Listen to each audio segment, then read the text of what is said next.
Alors, je suis donc Fanny Riedberger, j'ai 42 ans et je suis ici pour la réalisation de la série Lycée Toulouse-Lautrec. Bonjour, je m'appelle Louis Farr, j'ai 32 ans et je suis nommé pour la série Cuisine interne. Je m'appelle Nicolas Lange, j'ai 38 ans et je suis nommé pour la série Killer Coaster.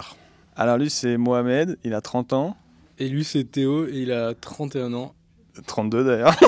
On est là pour présenter la série Russ. Je pense que je devais avoir dans les 14-15 ans.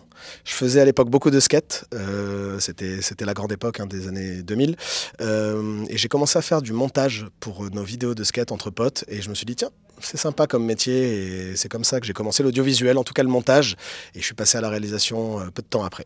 Moi, je me suis retrouvée réalisatrice de cette série parce que c'est une série qui raconte ma vie, que j'ai écrite, créée et produite. Et c'était un peu à hasard, mais je me suis quand même rendu compte que dans mon écriture de scénariste, je mettais des intentions très très franches et très très claires de réalisation et qu'en fait j'écrivais en fantasmant à l'image. Ça a été un énorme kiff de pouvoir s'emparer de mon texte, de mon histoire et de pouvoir le mettre en scène.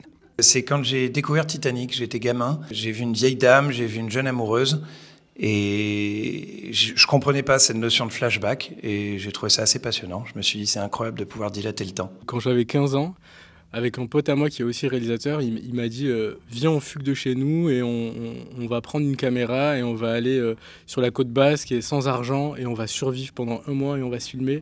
Et pendant un mois c'est ce qu'on a fait, on a éteint nos portables, on a fugué et on a fait un film de ça. Et il y avait une telle liberté, une telle insouciance et je me suis dit mais en fait c'est ce que je veux faire, c'est raconter des histoires, m'amuser et kiffer. Moi c'est à peu près au même âge, il y avait les...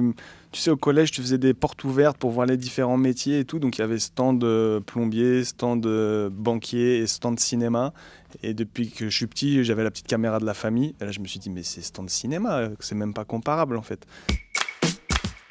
Il y en a deux même, il y a Denis Villeneuve et Jean-Marc Vallée. Denis Villeneuve, toute l'atmosphère qu'il arrive à mettre dans chacun de ses films, ils sont aussi très différents. Jean-Marc Vallée aussi, pour plein de raisons, il arrive à raconter des choses très personnelles dans sa mise en scène. Je peux passer de Stéphane Briset, dont j'aime beaucoup la réal parce qu'il y a une subtilité avec des plans très osés, à des trucs très esthétiques comme Euphoria, par exemple. Euphoria, je pense que c'est un peu ma référence de réalisation. Je vais faire très original, je pense que David Fincher, Spielberg, Scorsese, De Palma, globalement un petit peu tout le cinéma hollywoodien m'ont influencé et m'ont donné envie de faire ce métier. Bong Joon-ho, c'est le réalisateur qui m'inspire le plus et qui m'a donné envie d'être réalisateur. Et moi c'est Werner Herzog, parce qu'il a fait des films incroyables. J'espère que mon dernier coup d'éclat sera la prochaine série que je produis, qui est donc l'adaptation des Enfants sont rois de Delphine de Vigan sur Disney+.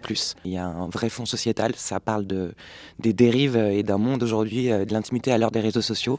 Et c'est quelque chose qui me plaît énormément et j'espère que ça sera à la hauteur de mes attentes déjà et de celles des autres. En août, on était au Burning Man et ma copine m'a demandé en mariage au coucher de soleil sur le désert du Burning Man et lui il était en train de filmer, j'en avais aucune idée. Et moi c'était, je pense que c'était hier matin au foot, il pleuvait et on m'envoie un ballon vraiment quasiment à ras de terre et je fais un contrôle orienté mais genre vraiment parfait quoi, le ballon il se déplace exactement où il doit aller.